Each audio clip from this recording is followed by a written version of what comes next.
안녕하세요. 서울평화문화축제에서 기획자로 2달간 연구를 진행한 임현진이라고 합니다. 저의 연구 주제는 거리예술이라는 생태계에 관한 것이었습니다. 제목은 비대면의 거리에서 마주한 새로운 가능성이라고 붙여보았는데요. 앞으로 이어질 발표에서는 제가 마주했던 저의 고민들로부터 시작해서 우리가 함께 고민하고 좀 더 미래를 위한 거리예술을 꿈꾸기 위해서 생각했으면 할 지점들에 대해서 좀 숙제들을 늘어놓는 시간이 될 것 같습니다. 네, 저의 발표는 4가지 파트로 구성이 되어 있습니다. 먼저 필연적으로 저에 대한 소개를 진행하게 되고요. 이 연구 자체가 좀 저라는 사람, 기획자 임현진이라는 사람의 중심에서 시작할 수 있었던 것 같아요. 그래서 좀 지겨우실 수 있겠지만 저의 이야기를 좀 들어주시고, 그리고는 지금의 거리예술이 어떤 모습인지 제가 바라보고 관찰한 것들에 대해서 공유를 드리는 시간을 이어가겠습니다. 3번째 섹션에서는 저희 오늘 같이 해주신 토론자 패널 분이 계세요. 김진영 연출가님이시고 보이스 시어터 몸소리의 김진영 연출가님과 함께 좀 더 여러 가지 생각들을 나누는 대화의 자리를 이어가겠습니다. 마지막으로 이 자리에 참여해 주신 격려자분들이 계십니다. 격려자분들로부터 질문과 제언들을 듣는 시간을 가지도록 하겠습니다. 네, 안녕하세요. 저는 기획하는 임현진입니다. 제가 이 제목, 이 페이지에서 사실 되게 오래 머물렀어요. 기획하는 이라는 부분에 괄호를 쳤습니다. 왜냐하면 저의 삶에 굉장히 많은 그런 괄호 안에 빈 공간 같은 시간들을 겪고 있었고, 그 겪고 있는 와중에 이 연구를 진행했기 때문인데요. 나는 과연 기획하는 사람인가? 그러면 기획하는 사람은 뭘 하는 사람이지? 나는 지금 뭘 해야 하지? 라는 상태에서 이 연구를 시작했던 것 같습니다. 임현진은 이런 걸 하는 사람입니다. 축제 기획을 주로 많이 했어요. 주로 거리예술이라는 장르에 특성화되어 있는 축제에서 프로듀서, 프로그래머로 일을 했고요.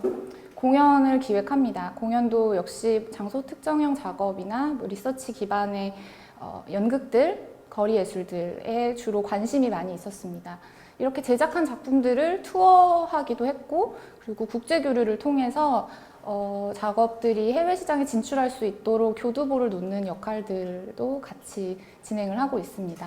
자연스럽게 해외 시장과 교류하면서 네트워크를 만드는 일, 그리고 그 교류로부터 얻게 된 것들을 가지고 연구를 해보는 일들도 진행을 하고 있습니다. 이런 일들을 진행하면서 제가 기획자로서 가지고 있는 키워드들은 옆에 해시태그로 같이 붙여보았어요. 저는 새로운 공연을 마주할 때 떨립니다. 아, 이런 작업들도 가능하구나를 발견했을 때 굉장히 기쁘고요. 그리고 제가 같이 준비하고 만들어간 축제들이 도시를 바라보는 시선을 제시할 때, 와, 이거였나 싶은 그런 감탄을 또 셀프 토닥거림을 하곤 합니다. 그리고 기존의 여러 가지 창작자들의 방식들이 조금씩 달라지고 또 변화를 모색하는 과정에 기획자로 참여하는 것이 굉장히 기쁩니다. 여러 가지 키워드들이 더 있는데요. 지금 요새 가장 고민하고 있는 것은 시대의 예술이 어떻게 개입할 수 있을까? 개입을 할 수는 있을까? 그러면 어떻게 개입해야 될까? 같은 질문인 것 같아요. 지금을 살고 있는 우리와 모두를 연결하기 위한 수단으로서 예술이 어떤 역할을 할 수는 있지 않을까? 근데 그 방법은 잘 모르겠는 그런 상태인 것 같습니다. 네, 그래서 본격적으로 제 이야기를 해도 된다고 하셔서 이렇게 좀 더 자세하게 왜 이 기획자 임현진이 이런 고민들을 하는지 이야기를 드려보고 싶습니다. 저는 축제에서 일을 합니다. 축제에서는 주로 프로듀서, 프로그래머로 일을 하는데 현재는 과천축제, 포항축제에서 일을 하고 있고요. 두 축제 다 아쉽게도 올해는 취소가 되었습니다. 하지만 취소 과정에서 겪었던 그런 이랬어야 했는데 라는 아쉬움들, 그리고 그 과정에서 서로 축제의 조직 구성원들과 나누었던 이야기들이 거기서 머무르지 않고 그 다음을 그려나가는 그런 초석이 되기를 바라고 있어요.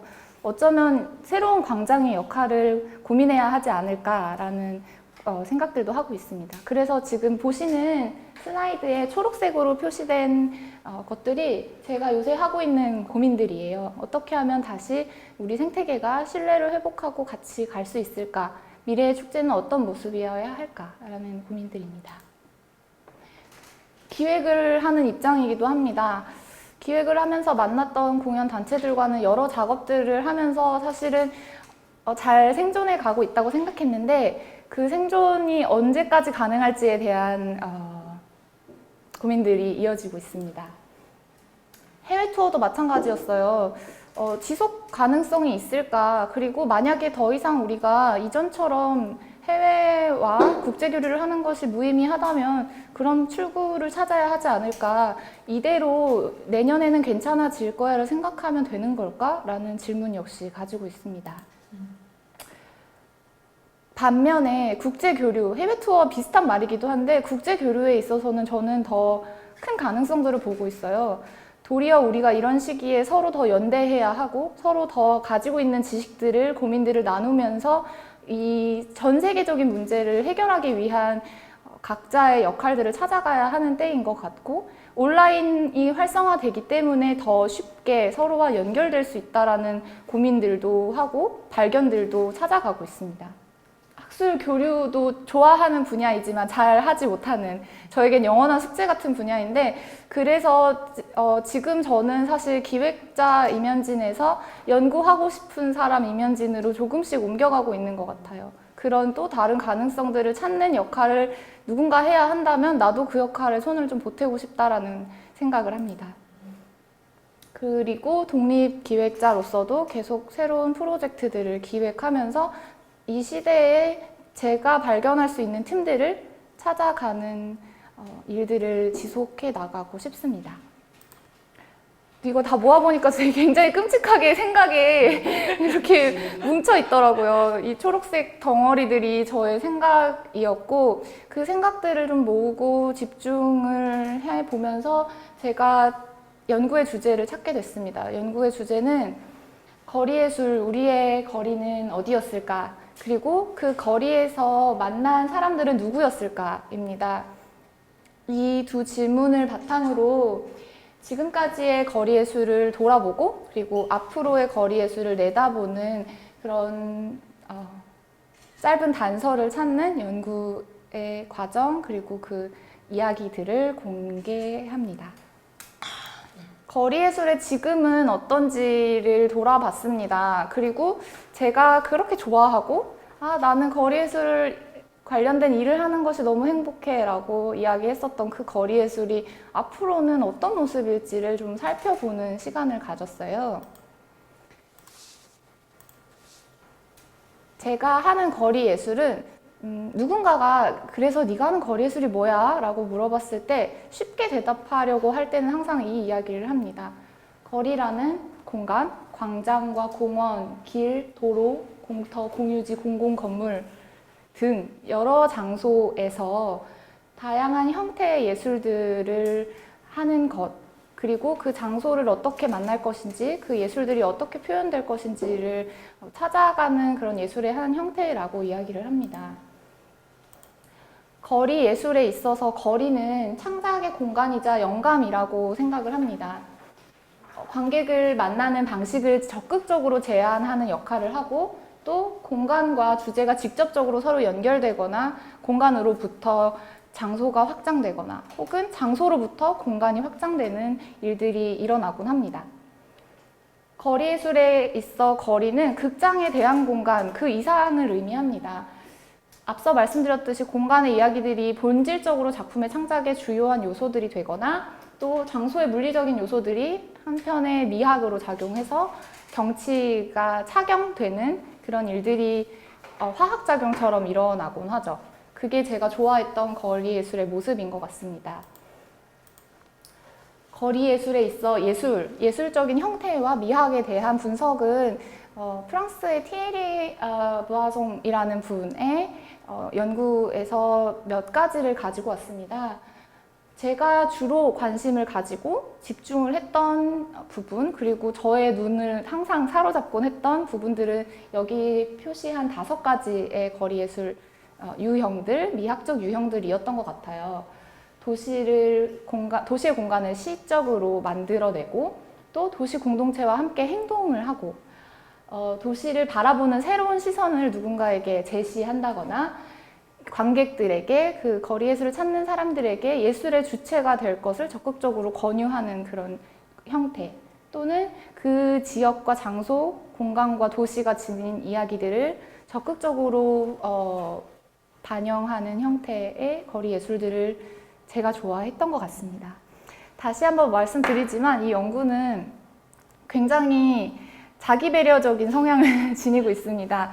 감사하게도 이런 시기가 주어져서 스스로를 돌아보는 시간을 가질 수 있었어요. 사실 기획자로 일하면서 눈코 뜰 새 없이 바쁘고, 항상 예술가들, 작업들, 축제들을 챙기고 일하기에만 좀 급급했던 것 같은데, 나라는 기획자는 어떤 흐름을 가지고 있었지? 라는 질문을 할 수 있었기에 감히 이 시간에 이 스크린을 빌려서 저의 이야기들을 계속 이어가 보겠습니다. 네, 몇몇 장면들이에요. 도시 공간의 시화라고 했을 때 저에게 생각나는 작업은 비주얼 시어터 꽃의 마사지사라는 공연이고요. 여기는 영국의 그리니치 천문대 앞에 있는 언덕이고, 시민들이 직접 배우가 되어서 마스크를, 공연 중에 만들어낸 마스크를 쓰고 마치 조각상처럼 서로 거리를 두고 자리해 있게 됩니다. 도시 공동체와 행동이라는 키워드를 떠올렸을 때 저에게 생각나는 장면은 이 장면입니다. 사실 저는 광장을 굉장히 좋아하는데, 광장이 지니고 있는 그 에너지와 사람들을 모으게 하는 힘, 그리고 그곳에서의 발설의 가능성들, 그것들이 행동으로 이어지는 과정들을 지켜보는 게 너무 즐거웠어요. 그것은 단순히 예술 기획자로서 뿐만이 아니라 그냥 시민으로서도 그러했는데, 그 광장에서의 예술들이 보여줄 수 있는 여러 가능성들이 저에게는 굉장히 큰 자극이고 어떤 동기가 되기도 했었습니다. 지금 보시는 사진은 마린보이라는 서커스 아티스트의 숨이라는 공연과 창작그룹 노니와 한국거리예술협회가 함께 진행했었던 304개의 구명조끼 전시 작업입니다. 이때는 광화문에서 한창 촛불 시위가 진행되고 있었고, 세월호 참사에 대한 목소리를 높이는 그런 움직임들이 일어나고 있었는데, 그 공간에서 함께 저희가 구명조끼들을 하나씩 깔고 이름을 쓰고, 그곳에서 백고동 소리를 울리면서 함께 우리가 잃은 사람들을 기억하는 시간을 가질 수 있었어요. 그때의 그 에너지는 어떠한 축제나 공연에서도 기획해내기가 어려울 정도로 그런 강한 힘들을 지니고 있었고, 저에게 광장은 2019년까지는 이런 이미지로 남아 있었던 것 같습니다. 하지만 지금은 광장을 잃은 시기가 된 것 같아요. 그 이야기는 이후에 좀 더 나누어 보겠습니다. 또 저는 새로운 시선이라는 말 되게 좋아하는데, 사실 새로운 게 뭔지도 잘 모르면서 종종 쓰기는 하지만, 이 도시를 보는 새로운 시선을 제시한다는 건 꽤 좀 발칙하면서도 흥미로운 일들인 것 같아요. 그리고 거리예술이 극장과 갤러리에서의 그런 작업들하고 달라질 수 있는 점이 바로 이런 점이 아닐까, 현장에서 새로운 앵글을 제시한다는 것이라고 생각하는데, 사진에 보시는 작품은 쿠드류드라는 예술단체의 거리 갤러리라는 작업입니다. 거리는 갤러리라고 표시를 하는데요. 액자를 들고 도심 어느 공간에 나타납니다. 그 액자는 앵글만 있고 안에 내용물은 없어요. 관객들은 그 액자가 있는 곳 주변으로 모이게 되고, 배우들이 그 액자에 보이는 풍경에 대해서 허황된 이야기들을 늘어놓습니다.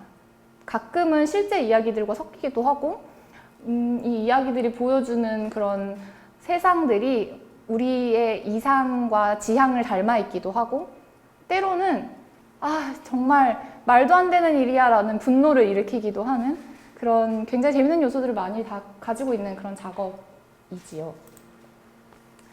네. 역시 사람들에게 같이 움직일 수 있는 에너지를 만든다는 점에서 거리 예술이 좋기도 한데요.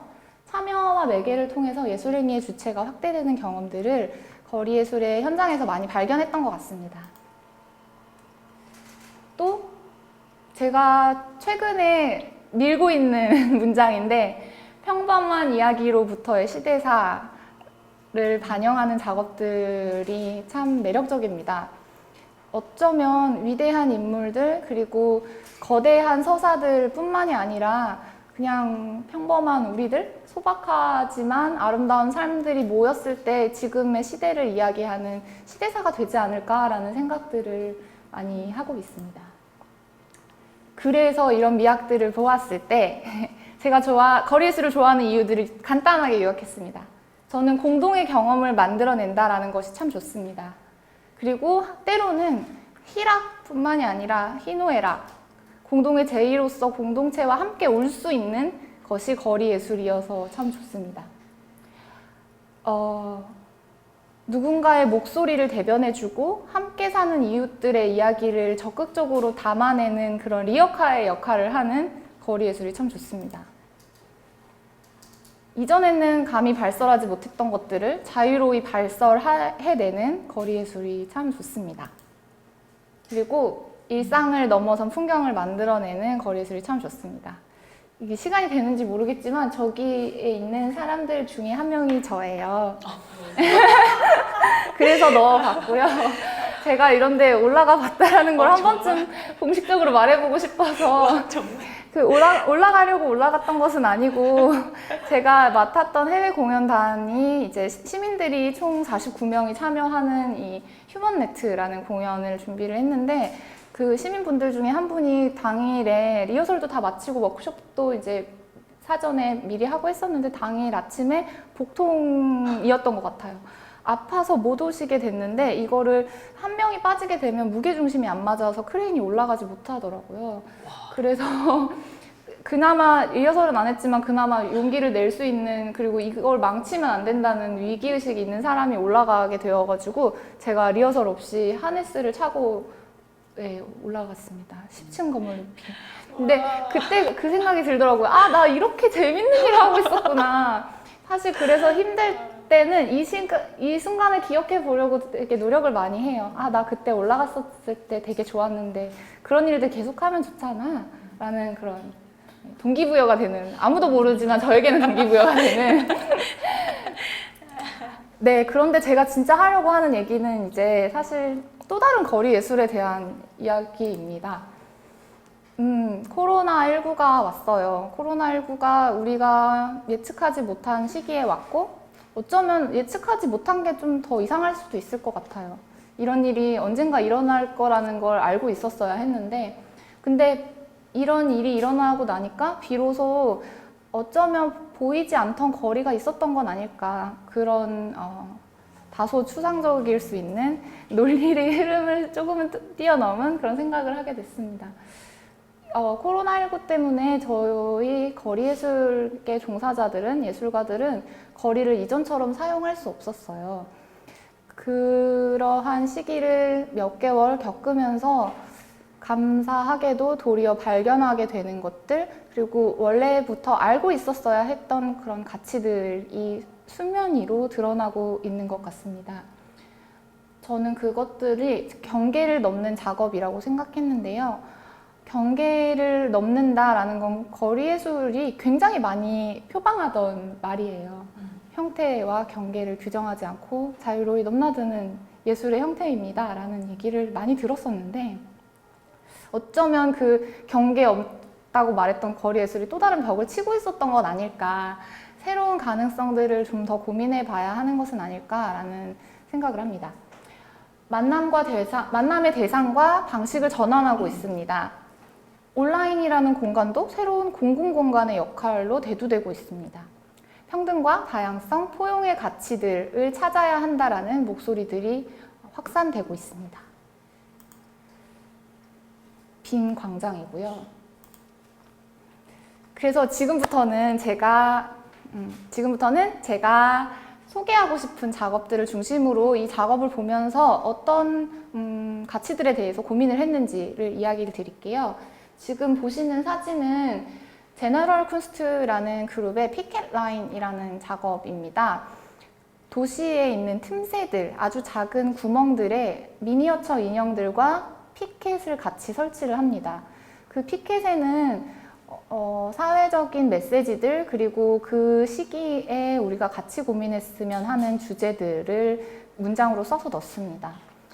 이 2020년의 피켓라인은 주제를 우리가 이미 소외시켰던 사람들에 대한 것으로 잡았어요. 그래서 축제라는 플랫폼에 참여를 하면서 코로나19가 우리의 권리, 우리의 자유를 앗아갔다고 생각하지만 사실 그 이전부터 권리와 자유가 없던 이들도 있었다. 그러면 이 시기에 우리가 그들의 이야기를 들어봐야 하는 것은 아닐까라는 생각으로 여러 사람들을 인터뷰했습니다. 요양원에서 일하시는 어르신, 광장이나 축제 같은 걸 즐길 시간이 없는 분, 너무 시골에 살고 계셔서 도시에서 하는 문화 행사들과는 거리가 멀었던 분, 장애인이셔서 휠체어가 갈 수 없는 그런 곳에서는 생활을 할 수 없고 무언가를 즐기는 것이 제약이 있던 분, 이런 대상들을 인터뷰하고 대화를 나누면서 그들의 메시지를 피켓에 담고 거대한 것들이 넘쳐나는 축제 현장에서 아주 작은 것들을 바라보게 하는 그런 설치 작업을 했습니다. 두 번째는 굉장히 즐거웠던 작업 중에 하나인데, 온라인에서 진행됐던 퀴어 퍼레이드, 우리는 어떤 길도 만들지라는 프로젝트였어요. 인스타그램 계정이 있는 사람들은 아마 한 번쯤 다 참여를 했지 않을까 싶은데, 웹페이지에 들어가면 자신이 원하는 성향대로 캐릭터들을 설정을 해서 원하는 옷을 입고 원하는 머리색과 그런 스타일을 정한 다음에 퀴어 퍼레이드에 참여하기를 누를 수 있습니다. 그렇게 생성된 각자의 아이콘들이 일정 해시태그로 인스타그램에 업로드가 되면 그 해시태그를 가지고 올린 사람들의 사진들이 같이 뭉쳐지게 되죠. 그럼 이렇게 멋진 거리가 만들어지는데, 사실 이 프로젝트가 진행될 때는 정말 첫 번째 상실의 아픔을 다들 겪고 있을 때였어요. 공연들이 다 취소되고 축제도 못하게 되고 계획하던 프로젝트들이 다 무산이 될 때였었는데, 그때 이 이미지를 보는 것은 일종의 위로도 되었고, 우리가 생각하던 우리의 공간이라는 것이 어떤 개념이었고 어떤 경계들을 가지고 있었는지, 우리의 작업은 어디까지 갈 수 있는지, 이런 고민들을 하면서 또 새로운 도전이 되었었던 것 같아요. 제가 말씀드리는 사례는 이것이 정답이라는 뜻은 아닙니다. 하지만 탐색의 가능성이 있는 여러 가지들을 살펴보고 거기에서의 그런 주요 이슈들을 이후의 숙제로 가지고 가려 합니다. 온라인에서의 또 다른 가능성은 조금 다른 축이었어요. 사실 창작을 어떻게 하고 관객들한테 우리가 창작한 걸 어떻게 보라고 하지? 에만 사실 좀 집중을 했었다면, 이제는 우리가 만나지 못했던 관객들은 누구일까를 생각해야 되는 때인 것 같아요. 그런 의미에서 그 영국의 그리니치 앤 도클랜드 페스티벌에서 이번에 진행했던 온 오프라인 페스티벌 프로그램들은 좀 의미가 컸습니다. 그리니치 앤 도클랜드 페스티벌은 원래도 프로그램 내에 장애 접근성에 대한 인식들을 개선하기 위한 여러 가지 장치들을 두고 있었고, 예를 들면 휠체어의 자리가 별도로 마련된 공간들을 표시해두거나, 혹은 청각장애인들을 위한 해설이 별도로 제공되는 공연들이 표시가 되어 있었는데, 이번에 디지털화를 하면서 그 작업들을 더 적극적으로 확대를 했어요.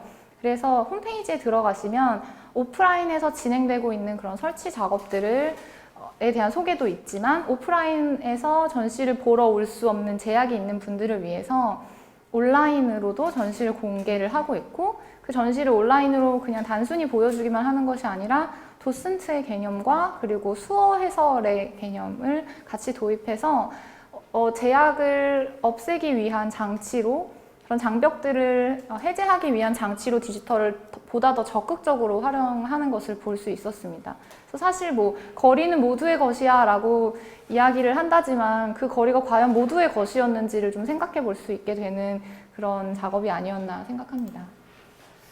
그리고 마지막으로 말씀드릴 것은 거리예술이 취하고 있던 방식에 대한 질문이었습니다. 제가 소개하고 싶은 작업은 보이스 시어터 몸소리의 한 사람을 위한 자장가라는 작업이에요. 이 작업 같은 경우는 저에게 어떤 도전이었냐면 사실 축제를 진행하면서 항상 굉장히 많은 사람들이 한꺼번에 경험을 하고 사진에 나올 법한 규모 있는 행사를 해야 한다. 거기에서 얻어지는 그런 경험들이 우리에게 의미가 있다라는 생각을 많이 했었던 것 같은데 관객 한 명을 만약에 만날 수 있다면 우리가 만날 수 있는 관객이 단 한 명밖에 남지 않는다면 그러면 우리는 무엇을 할까? 그 한 명의 관객이라도 만나기 위해서 예술을 할 수 있을까? 어떻게 해야 할까? 라는 고민에 좋은 답을 주었습니다. 보이스 퍼포먼스 공연입니다.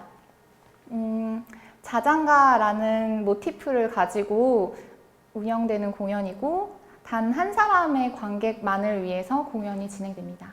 한 사람의 관객이 공연장에 입장을 하면 공연이 시작이 되고 자장가라는 키워드를 가지고 있지만 단순히 자장가를 부르는 것뿐만이 아니라 본연의 쉼에 대한 그리고 그 쉼의 공간과 시간을 누리는 것에 대한 여러 가지 성찰의 시간을 제공하는 작업입니다.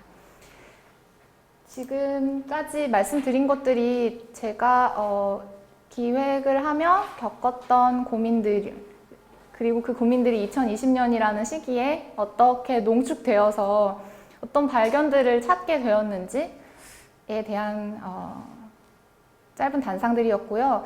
이런 단상들을 부족하지만 공유했던 이유는 앞으로 같이 숙제를 해 나가고 싶은 생각이 있기 때문입니다.